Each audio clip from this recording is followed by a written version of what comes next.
Oh, we're live. Good evening. I apologize. We are a couple of minutes late. We thought we'd be ingenious and go live on different sets of equipment so that we could bring in the Instagram crowd as well, only to discover, which we should have known technically, Steiner. I Um, but know. But anyway, so we apologize for our tardiness. I know that some people will jump on live on the YouTube channel. Someone's just joined us. We are also going live in the Live Your Empowered Resolution Facebook group. So I'm just going to kick us off because I'm super, super excited. We've been talking about this. So if you are joining us, firstly, welcome to session number 4 with my lovely friend who is sitting beside me virtually on the screen, Christina. I'm going to give you a quick little intro, babe, and then you can introduce yourself to us as well. For those of you that I am meeting for the first time, my name's YTLLE. I am the founder of the LYER Project. I am a transformation leader, facilitator, coach, whatever name you want to give it. I work in that realm. And this session, as I said, is going live in the Live Your Empowered Resolution group. And the reason why I wanted to bring that up again is to introduce not only the group to you, but really why this series came about for those of you whom I'm meeting for the first time virtually. My mission is really clear. I believe that empowered women, we raise empowered families, either directly through our own or indirectly by association. And I think there's a lot of magic that we can gain from hearing other people's journey about how they've arrived at a certain time in their life and really what's happened before they got there. And it's also about cheerleading the champions. And I have a champion sitting with us here this evening. And as I said, I'm super excited and I'm going to tell you the why. But before we kick off, of course, I do want to pay my respects. This week, in honour of Reconciliation Week here in Australia, I'd like to pay respects to the traditional custodians of the land where I am sitting, the Wurundjeri tribe, who are part of the Kulin Nation here in Victoria. I pay respects to their elders past, pay respects to their elders present, and just as importantly, especially in times like this, and as we move forward, pay respects to their emerging leaders of tomorrow. So, without further ado, I want to welcome my friend.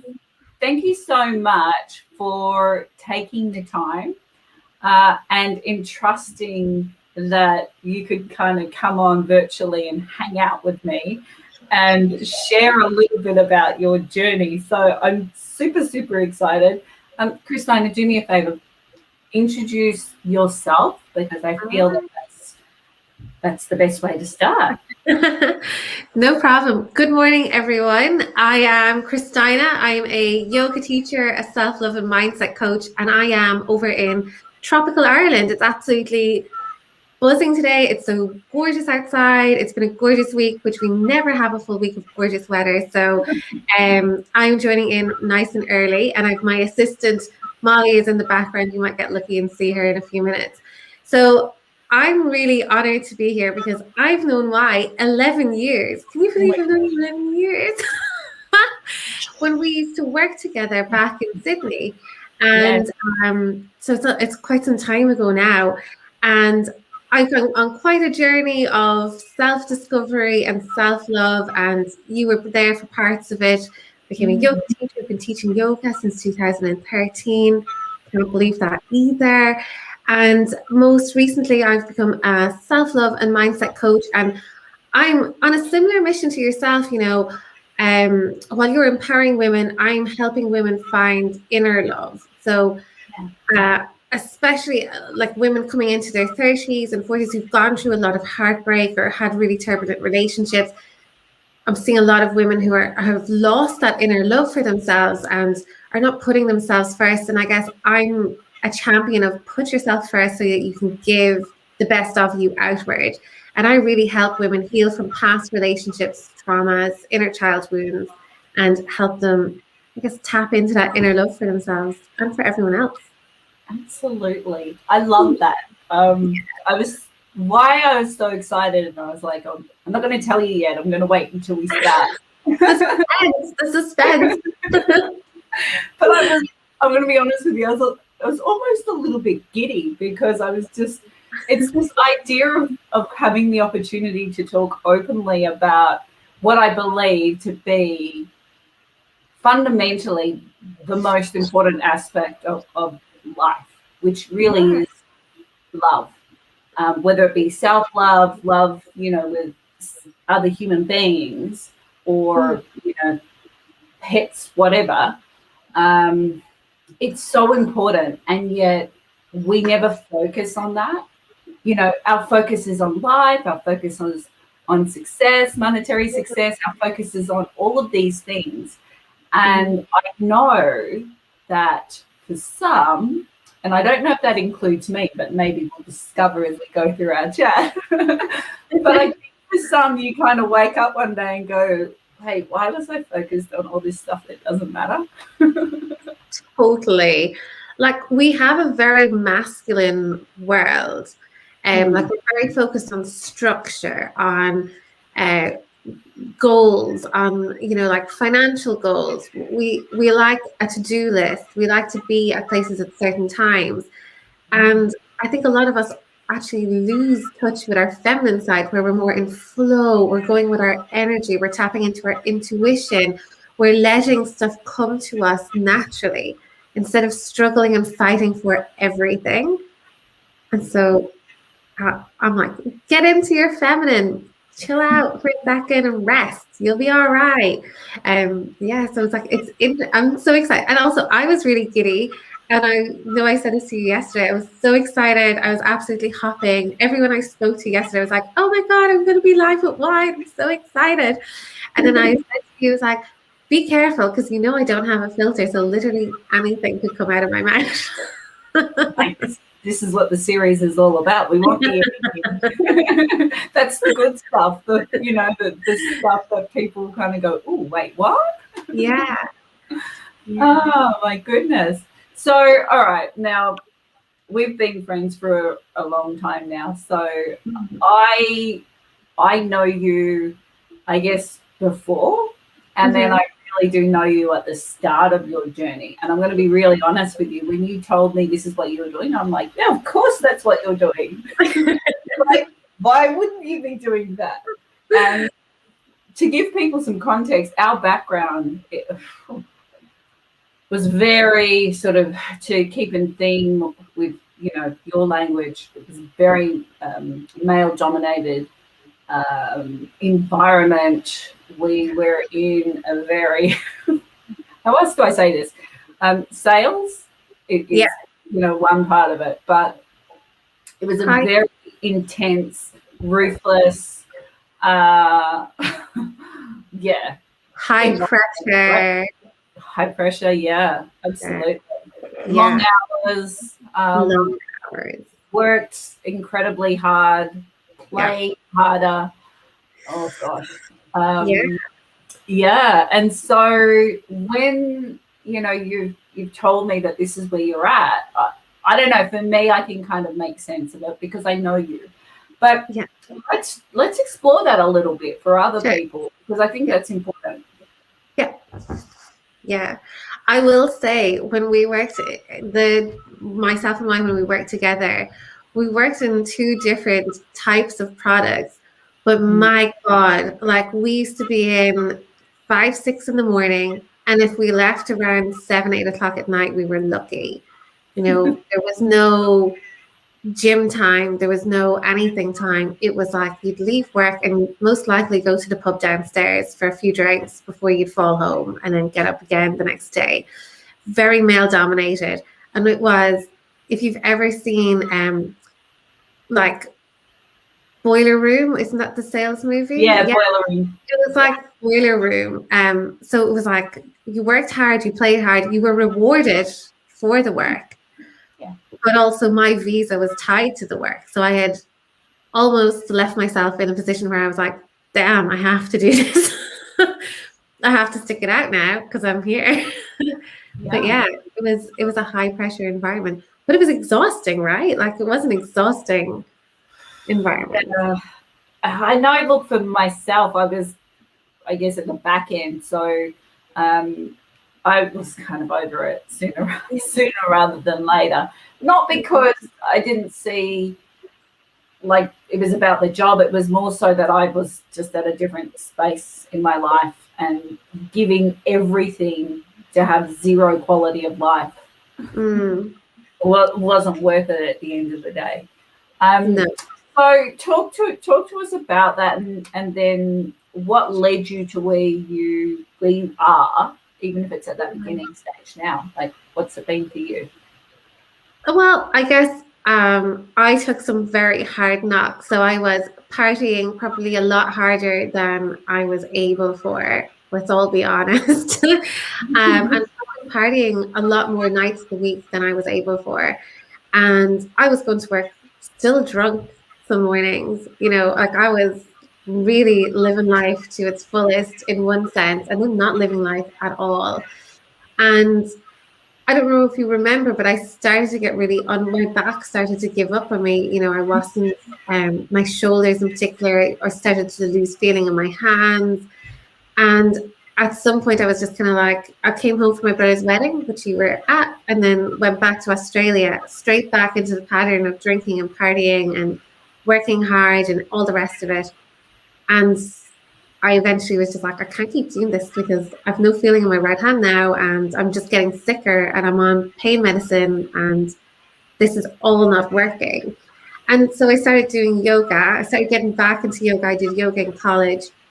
I started getting back into it and I was like, oh yeah. And it was hip hop yoga. I think you've got yoga 2 and 3 in Melbourne, right? So we had a studio in Sydney in Bondi Junction. I started going there and I'm like, hit me with that jaru. Like, I'm all for a bit of a shanty. Like, come on now. And I used to have a great time. And then they closed, so I had to find a new studio. And that's when I found Power Living, which I also think you've got Power Living somewhere in Melbourne as well. We do. And Power Living is a completely different sort of culture to any other yoga studio. And Mike will call it a culture for its own independent culture. But while I was going there, I started to feel better. Like my shoulder started to not hurt so much. My hand started to have some sensation back. I'd already had a couple of MRIs. Like I knew surgery was the next step. Like I had no choice but to go for surgery. And I remember I was talking to one of the owners of Power Living and they kind of were like, well, you've already started to feel better. Why not do a 6-week self-discovery program with us and see how you feel at the end of those 6 weeks and then decide? And I was like, all right, salesman. Like I was like, I see your sales tactics. But I did do it. And actually when I did do it, I met some of my now best friends. They're still the people I'm super close with. But it was the start of questioning where my beliefs came from, limiting beliefs. Like I'd never thought about limiting beliefs. So if you said I had a limiting belief, I'd be like, you don't know me. I have no limits. I only have 100 chips on both shoulders, but I have no limits. But I very much started to learn about like mindset, learning about how to meditate. I remember them sitting down and I said, look, I'm not meditating. I'm not into this nonsense. Like I've got a busy life. Like I've places to be. I'm going to the pub after this. Like I don't have patience for you. And then sitting down and like teaching me how to meditate all by myself because I was so incapable of meditating with others. And at the end of the 6 weeks, I was like, I just felt so much better. I honestly was like, oh, and I wasn't drinking. I wasn't going to the pub anymore. I kind of was like, I'm into this. I'm feeling this. Like, I'm going to keep going with this for a while longer. And then they were like, do you not think you'd be a good teacher? And I was like, no. I was like, I hate talking to people. I don't want to be at the top of a room. And they were like, you'd honestly be a really good teacher. So I actually got in on their program, and I didn't pay for the full amount of it. Like, they subsidized my my teacher training, which I was like super generous. And yeah, that was it. And then I was in, they got me really into the mindset stuff, and, you know, got really into yoga, really into looking after myself and taking care of my body, taking care of my mind.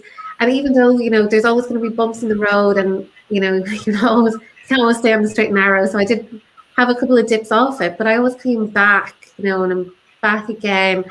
And I was talking to somebody from back then recently, or maybe last year, and they were kind of going, "Do you not think you'd be a really good coach?" And I was like, "No, I don't think so. I mean, why would I do coaching people? Like, that's ridiculous." And then after a while, she was like, "Well, you've been coaching people for years. You just didn't know it." And I was like, "Oh." And then so I got my qualifications, and here I is. Amazing. I love that. I love that. I know the 6-week course that you did, because I've done it myself with Pearl in my home studio. So it's funny, isn't it? Because your life sounds like mine, you know, because it's saying things like, I don't have time for this. I don't want to be a teacher. I don't want to be a coach. I don't want to be a trainer. Are you serious? Meanwhile, the last 15 years I've been a coach and mentor in a corporate environment. So, you know, to think now, when everyone was started pushing me that way, that this is where I would land, is hilarious to me. So, that's awesome. So it's so funny, because like, I actually, like, you know me from the earlier days, I was like a wallflower in groups. Like, I would hang out in the background. I would talk to somebody one-on-one, no problem. But in group settings, I was like, oh God, I'm going to die here. Like, the anxiety is murdering me. I've never been so confident since I started teaching. Like, I've learned so much about myself. And like, I'm happiest when I'm teaching yoga and coaching people. I'm like, it just took somebody else to say, that's what you should be doing, you monkey. Get over there. And sometimes we need that, though, don't we? We need that push. Yeah. Right? Yeah. That's awesome. So why is it that you've leaned? So the yoga bit, I definitely get. And I think, just for the sake of the audience more than anything else, why looking at love? Why looking at, you know, transforming people's life in that way? Yeah. Wounds to wisdom. That's why. In a nutshell. I mean, like, when I look back at my 20s, and especially my mid to late 20s, I was a train wreck. Like, someone should have put me in bubble wrap, put me in a box, and sent me home to my mammy. Like, I was a mess of a human. But I think the one thing I didn't really realize is how much I didn't like myself. You know, how much self-loathing I had going on, and even like how self-destructive I was. Like, I was genuinely trying to sabotage my own visa to stay in the country that I loved by showing up to work hungover maybe 3 or 4 days a week. Like, you know, I was doing lots of other stuff, you know, sleeping with the wrong people, taking stuff I shouldn't be taking, drinking too much, not looking after my body. And even though I was, you know, on a good journey, it took a long time for me to realize actually how much I hated myself.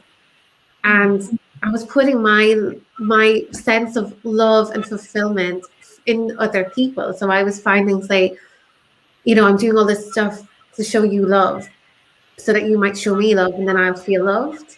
But that's not how love works. You know, I don't hide the fact that I went out with like literally 3 drug addicts in a row, and I was living a very toxic life, was a very toxic person. If we're all honest, I was massively toxic. And I think it led me into a relationship that just shook me to the core. You know, I was so sure this was it. I had seen the ring. We'd looked at wedding bands, the whole shebang, was so sure of it. And my parents flew over to Australia to meet him. And the whole lot, we were all in. Everyone was all into it.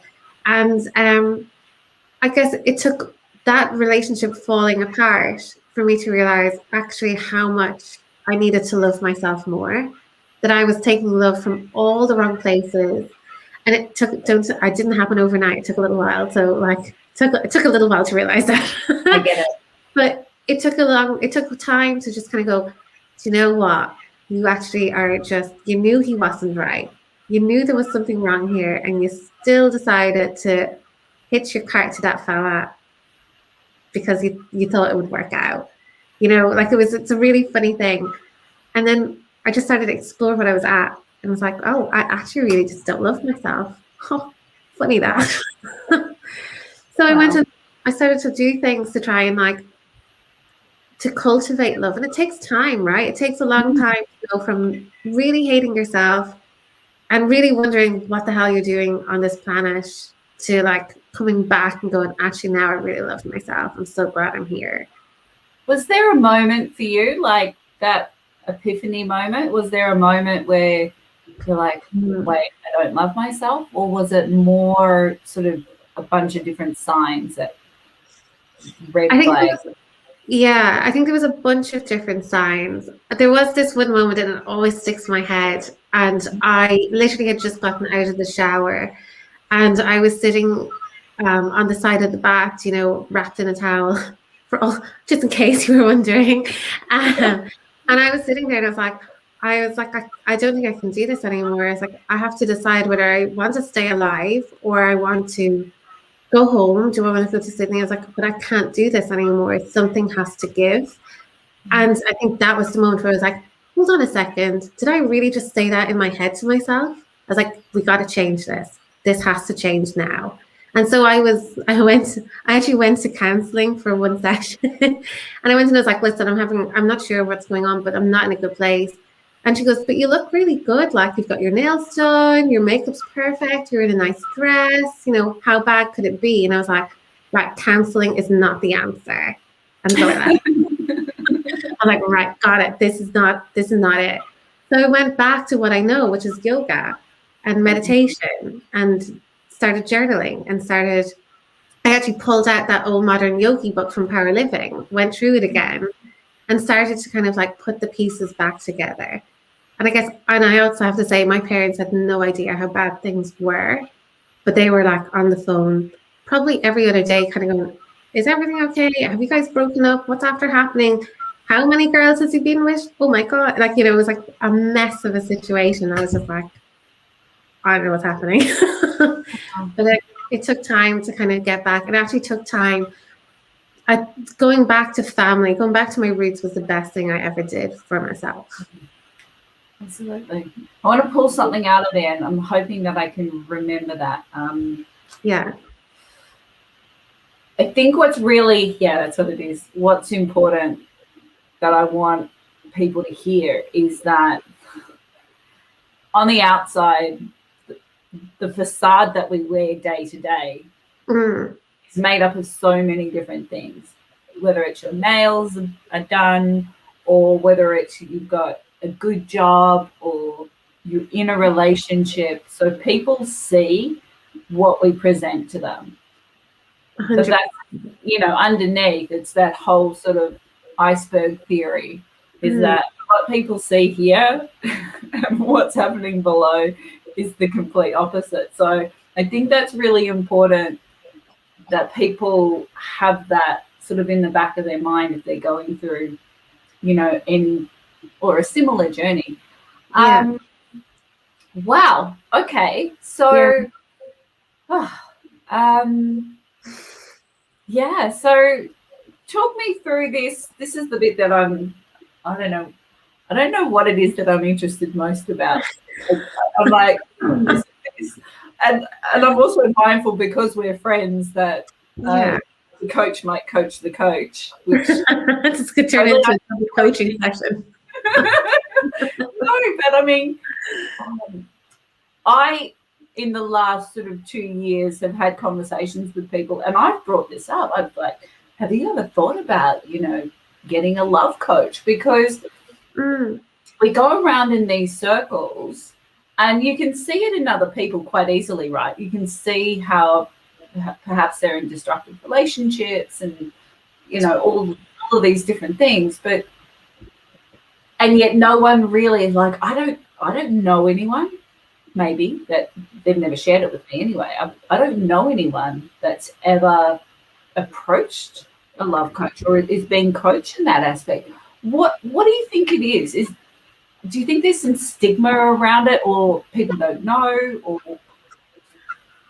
I think people don't know. I think they genuinely don't know that this is something that you can get help with. Like if somebody had said to me, "All right, I'm a self-love coach.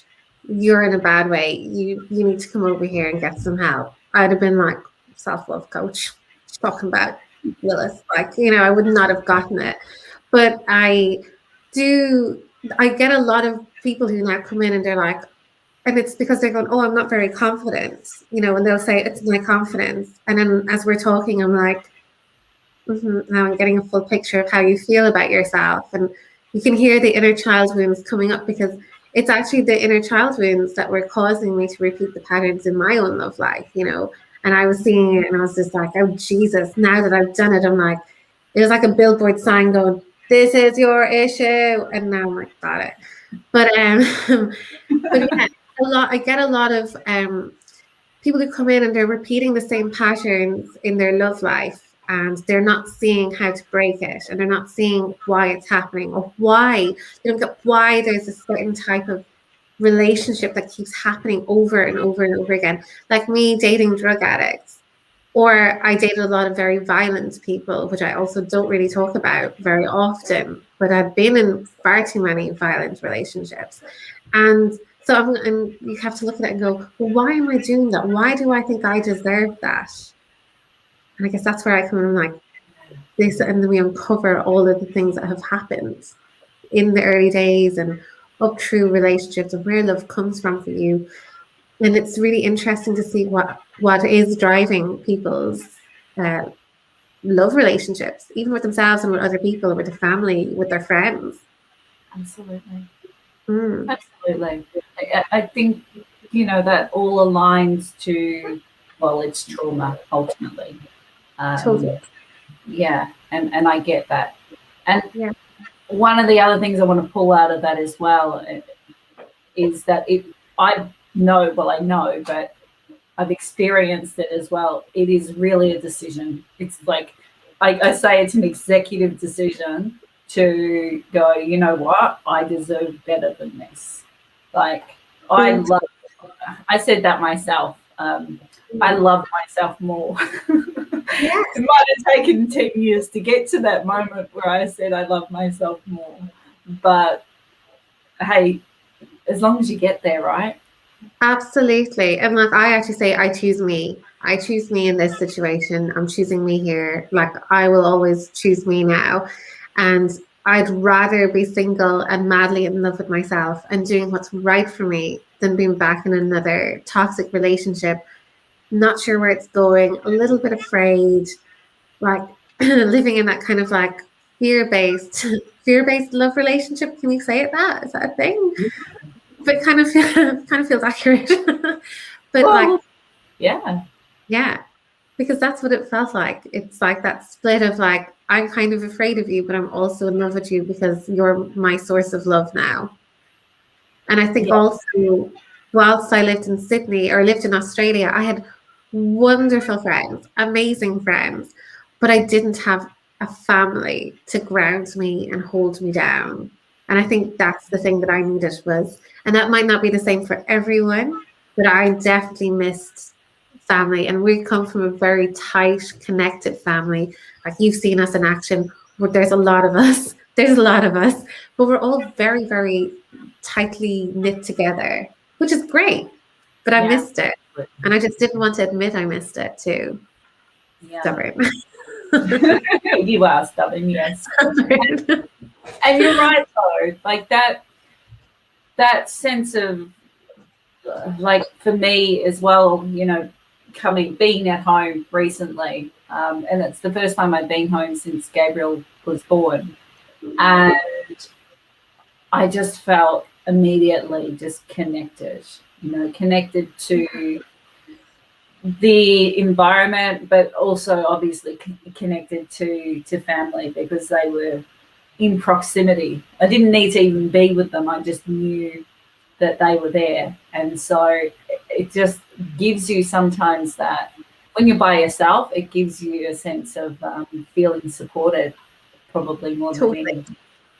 Yeah. Yeah. Oh, Absolutely. wow.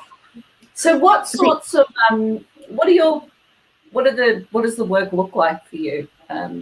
Is it sort of individual or based on individual needs? Yeah. It's very individualized. I mean, I do have a 6-week program and that has a structure to it. But even the structure, sometimes I'm like, this structure is not for you, chick. It's out the window. Let's do this differently. I guess I'm very big on what is it that you want? Like, what is it that you want in your life? And not so much like, I want loads of money. I'm like, what feelings do you want in your life? Like, how do you want to feel every day? Like contentment, joy, fulfillment, satisfaction. What is the end thing that you're trying to live in? And then how can we find that and live in it? I'm big into limiting beliefs. I mean, they've had such a profound impact on me and uncovering them and doing the work on them. And actually, funnily enough, last night I was doing more work on my limiting beliefs. And when I do it for myself, I bring in a little bit of tarot so that I can go a little deeper and go a little deeper again. And when I'm working with clients, I don't bring in the tarot, so you're safe. But I do kind of delve really far into it so that we're getting right down into the root and into those inner child wounds, because those things are nasty. When they're in there for that long, they really do a lot of damage. And the funny thing is, and you know this yourself from coaching people, we make, as humans, we make our beliefs between the ages of 3 and 7, or those foundational beliefs between the ages of 3 and 7. And then we hold on to them. So basically, it's like a bloody 3-year-old is like the key decision maker in your life, running the show, calling in the audience to your circus, and you're just like, yeah, I'm 33, and I'm like, oh yeah, a 3-year-old can make all the right decisions for a 33-year-old. Yeah, sound good one. It makes no sense. So when you start to uncover them, you're like, okay, the 3-year-old is no longer making those decisions. What's the 5-year-old in me doing these days? You're unraveling. So there's a good bit of deep work, and it depends on the person. Some people are not ready for the deep work, and so we'll do maybe an NLP, like a neuro-linguistic programming approach to it, where you can bypass some of that deep work. It's very individualized. Yeah. It typically takes, and it takes about 6 weeks to start to see the impact and the change. And also, I'm an ICF coach as well. So, I mean, if all of this sort of more woo-woo stuff isn't for the person, then there is a more structured framework that I'm like, we'll do ICF style and we'll get there. It'll just be a longer, different approach to it, but we'll get there. So it depends. Yeah. No, well, of course it does, right? And I think it's important for people to hear that as well, because we're in an age, as we know, that with all of the great things that this digitized world brings for us, it also gives us a lot of kind of cookie cutter, one size fits all. And I see a lot of elements kind of missing in some aspects. And it's like, that's not going to work for everyone. Well, how can you work on this when you haven't worked on this? So I agree. It's like, what, square peg, round hole? Is that that's the expression, right? Yeah. It's a bit like that. You can't put a square peg in a round hole. Oh my God, I'm so bad with expressions. It just doesn't work. And so it's very tailored. It depends and it depends as well if I get quite a few men who come in for coaching on that self-love, confidence side of things, which I do find really interesting. I'm always like, you are a very advanced male. I'm always like, I applaud you for even acknowledging that in you. And it's really interesting, how much they actually want the energy work side of things, like tapping, chakra work, inner child, Hopopono, that kind of stuff that they want, and not the NLP. They're like, give me some of that hippy dippy stuff, please. I love that you mentioned that piece around the 3 and 5-year-olds in charge. And I've never heard it sort of articulated in that way, but it's so spot on. Yeah, and it kind of reminded me, so like my fear is that, you know, being that my son is 4, is that I'm ruining him slowly. No, Giving him all this trauma. Yeah. No, not at all. Like, but could you imagine Gabriel making all the life decisions for you? You'd be having ice cream for breakfast, lunch, dinner. You'd be on a trampoline all day. You know, like it'd be toys, toys, toys. You get nothing done. Absolutely. So I think we're a very different generation. Like we are doing this subconscious mind work all the time. And you in particular are very, very considerate and conscious of what you're doing all the time. And even back in like 11 years ago, you were very like, you knew what you wanted. You were very clear. You had great boundaries. Gabriel's going to come out with this like, he's going to be brilliant. But it doesn't matter how, but I will say this because like I have 2 siblings and we grew up in a wonderful home. Like we have 2 living parents. I have an aunt that I'm very close with, that I lived with on and off throughout my teens and my college years and whatever. She was very good to us. And so I, by all intents and purposes, had a very, very amazing home and very lucky. But it's perception. So somebody can make a very simple off-the-cuff comment. Like I remember being called butch as a kid once by a total stranger, and it stuck with me all the way up until I was like doing my limiting belief work, and I was like, oh my God, how is that even still in there? But it did, because I wore very, and you would have seen I wore very, either very masculine style clothes or like next to nothing.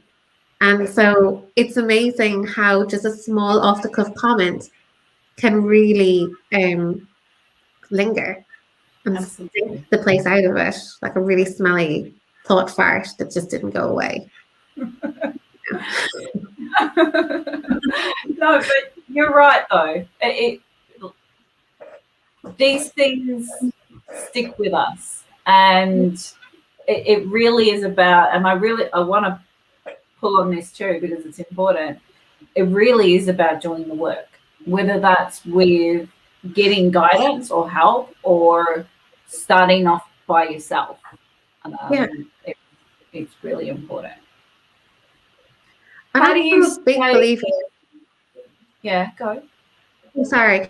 I am a big believer of starting the journey yourself and understanding a little bit about yourself and then come in and get help.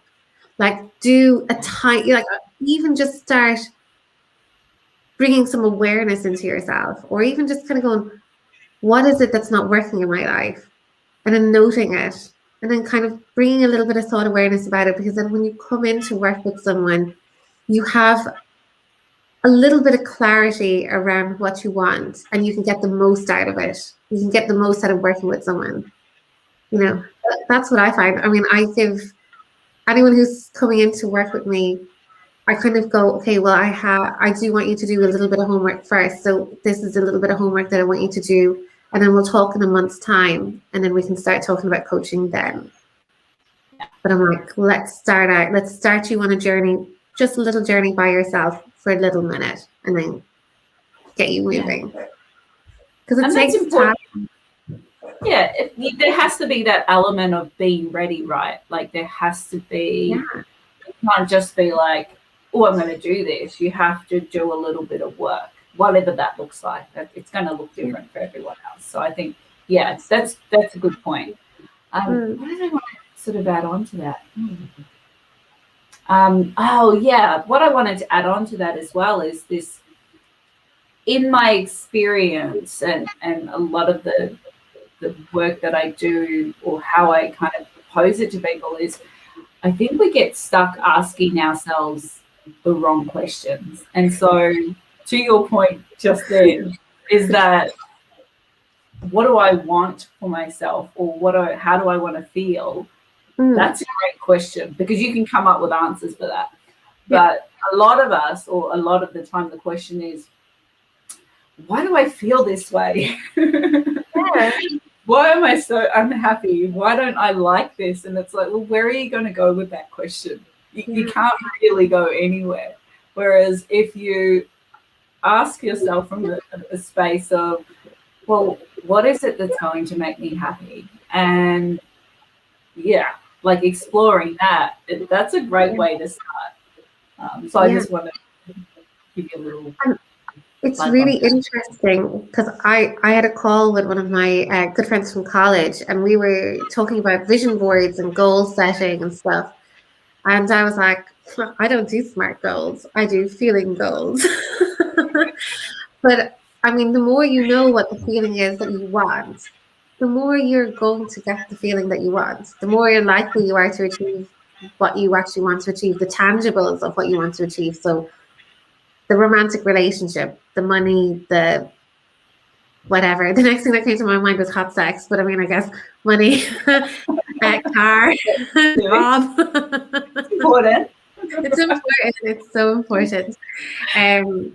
But that's, you know, when you know the feeling of what you want, then you are going to naturally align yourself more with the feeling of what you want.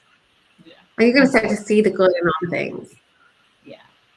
Right. I agree wholeheartedly. I do.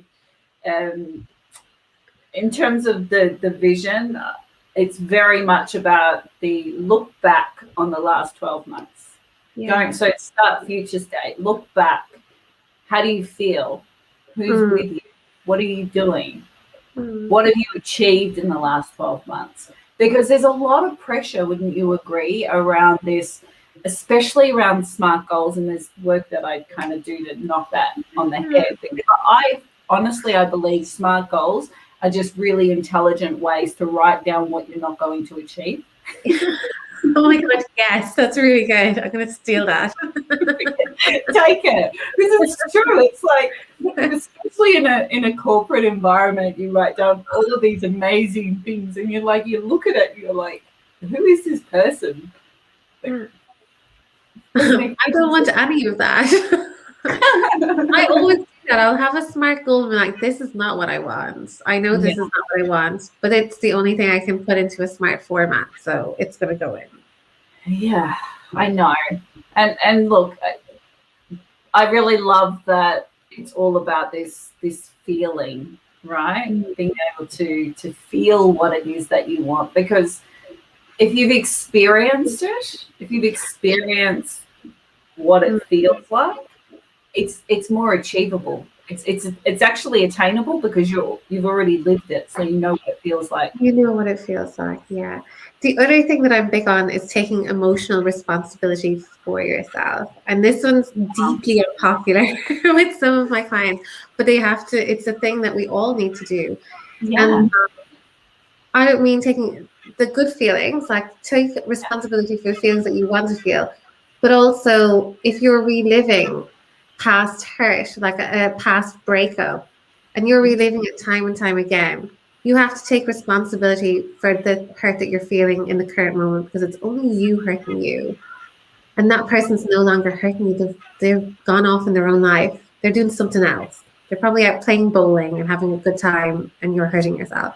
So I'm big on, like, when those thoughts come in and you start feeling that upset, and like if it's a fresh breakup, by all means, mourn that bad boy. But when it comes a couple of years afterwards and you're still living in that hurt, you have to turn around and say, who's hurting me right now? Is it him or her, or is it me? Yeah.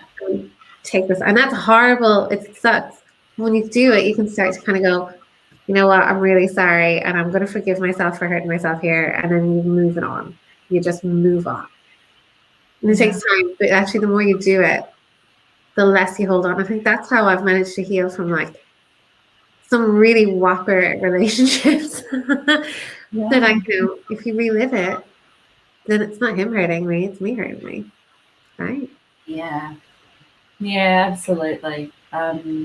Sucks to say it out loud, though. I know, but you're right, because it's that whole thing around the mind, right?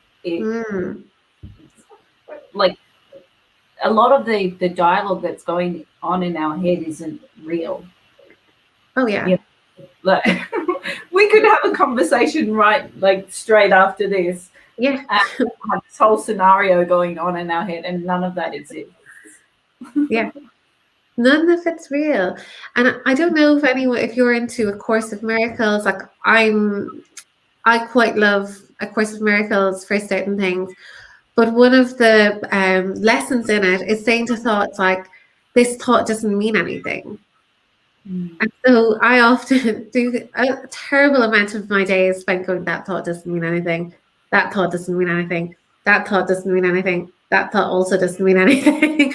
Like I spend a lot of my time discounting thoughts straight away that don't mean anything. Like, or, even small stuff like, oh, well, I remember that one time when I was like, I did this. That thought doesn't mean anything. It's over. Yeah. Or I remember this one time I slapped my sister. Doesn't matter. That doesn't mean anything. It's over. So starting to when that cycle of thoughts come in, it's like going, do you know what? That thought doesn't mean anything. I'm over here focused on the feeling I want to feel. Cool. Yeah. Good one. Nice try, mind. Nice try. You almost got me.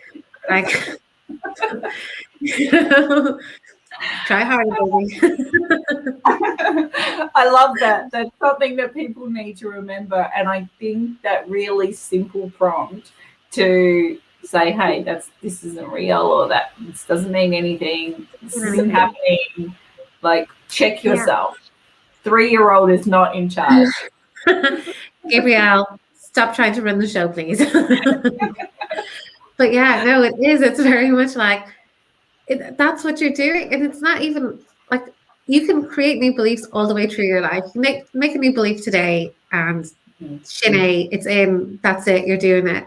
But you don't have to, you can choose the belief that you want. You decide that. That's a choice. I think once we know it's a choice, it's like, right, I got to choose better. And then keep choosing better. Keep choosing better. Keep on doing and then choose better. I want to sort of just give something else for people because I think it's important. And I know myself in this, I told you yesterday that I'm back on the mat. Day 2, yes. But I've been off the mat for 10 months, Christina. That's okay. And it is okay. No, it's absolutely okay. And but it was like, I know that there was a part of me, I believe, without sort of diving into this, that there's a little bit of self-sabotage going on there, because I know that for me, yoga is complete, it's meditation. It doesn't matter how vigorous the asana is. I feel I can sort of practice in my mind, and it's what I need. And yet I was deliberately not making any space for it. Maybe so that I could arrive at this point where I go, wait, this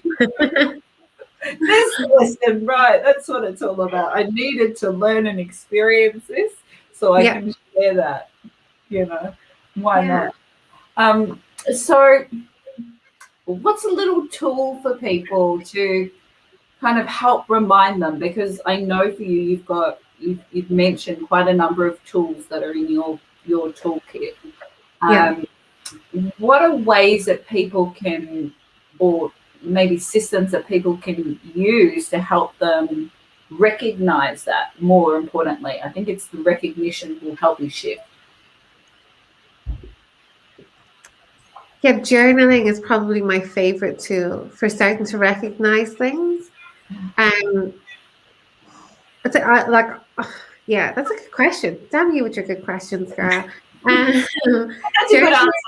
Yeah, meditation and journaling are two that go hand in hand. And I like to journal after I've meditated because that's when my mind is more willing to drop the bombs on myself, and I'm able to get all that stuff out. And if you can journal or free write for 10 minutes without thinking, without trying to even get into any sort of real thing, you'll be surprised at what you jump out. And I'm an avid journaler. I've been journaling for some time now, and I actually do a lot of prompt journaling. But even last night, where's my journal? I think it's downstairs. I did free writing for 15 minutes on a particular block that I see coming back in. I see it, it's like coming back into my brain. I'm like, get out, get out. And so I did free writing for about 10, 15 minutes. I was watching Lucifer at the time as well, so I wasn't completely like all into my journaling. But it was amazing what came out. Like there's funny little things that go on in your noggin when you don't realize it. What I will say is that like I take time off my mat as well. Even though I'm a yoga teacher and I love teaching yoga and I love doing yoga and I do yoga most days, I also take a break from it, you know, and I don't hide that fact. I'm very open about that on my Instagram, very open about that when I'm talking to different clients. Because yoga, the poses and the postures, that's only one of 8 parts of yoga. You can do so many other things and it's yoga. Like myself and my dog, we do forest bathing. That's yoga. Absolutely. Meditating yoga. Breathing's yoga. Yeah. Being good to other humans, that's yoga. I'm like, you know, you don't have to move and do the asana side of it to be doing yoga. You just have to be. You just have to be. Absolutely. Thank you, my friend, because I needed that reminder again. See, that's why. You're right. I know that. Like the asana is only one aspect. That the yoga is in the realization, I think, in the acknowledgement, in being present, in showing up for self. I knew this would be fun. Yeah, it has been fun, hasn't it? It has been fun. So tell me, where can people find you? Yeah, the best place to find me is actually on Instagram. So if you look for Christina Rose Coaching, you'll find me over there. I have loads of freebies. So drop me a DM and you can have access to the 10-day self-love challenge, or I have an e-guide that's there. And I'm also in the middle of writing a book. So that'll hopefully be there soon. Exciting. Well, send me the stuff. I'll send it off on the distribution list so that people can access that. Definitely. And I do want to say one thing, because you did mention empowered women and how, you know, raising empowered children. And one thing that you did say was, like, you know, even if they're not your own kids, or however you phrased it, and I was like, totally, because I have 2 little nieces. I have 3 little nieces. Can you believe I have 3 nieces? Oh. And I'm like, I want to be an empowered woman for them so that they grow up to be empowered women, because I had an empowered woman as my cheerleader and still my cheerleader when I was growing up. And like, I wouldn't be where I was if I hadn't her kind of going, do this, step out there, go there. This is how to live your best life. There's a limitless amount of abundance available to you. I'm like, you know, that is what we want. I want those kids and my own kids to see and believe. Absolutely. You know, you just took the words right out of my mouth. No, it's exactly it. The reason why I can empower is because I was empowered. And it might have taken a minute to get where we arrived, but at the end of the day, they left clues and they gave us the tools. And there are so many people out in the world who influence us, whether they be, you know, Oprah's or, you know, whoever it is. But it can also be the people that are right across from you who, again, to my sort of plug around the series, it could be about cheerleading people you might not otherwise have met that can make a huge difference. Totally. On shifting even just a small area of our life that can lead us on. So, I love it. Thank you so much, my friend. Thank you for having me. It's been a total honor. And like I said to you yesterday, like the previous 3 guests were amazing. And I was like, oof, how do I come in after that? But I mean, you're doing an amazing series. Why? Like, for real, like, it's so good and you're so impactful. So I'm like really proud of you, Mama. Like, well done. Thank you. I'm proud of you too. And I did want to say that, and I'm not just stealing that, but No, I'm really proud of you. I'm proud of us. I meant it earlier. Yeah, we're proud of each other. We need to be proud of each other, right? But yeah, no, I think you're exactly where you should be, and I'm really not surprised. And I don't know what that means, but I'm like, yeah, of course you're that. Of course that's what you're doing. I'm not surprised for either of us. It's really funny. I know that you've seen me in my worst periods, my best periods and my worst periods. But yeah, I'm just chuffed for the two of us. And I'm like, I love how impactful your being, the series has been, and like how interesting your guests have been, and like just like good on you, girl. You keep that inspiration going. Like, well done. Thank you, my darling. Thank you so much. And thank you to all of you who joined us this evening live, or watch it on the replay. So I will leave the deets for you in all the usual places so that people can get access to you. And again, it's been a pleasure. Yeah, thank you so much.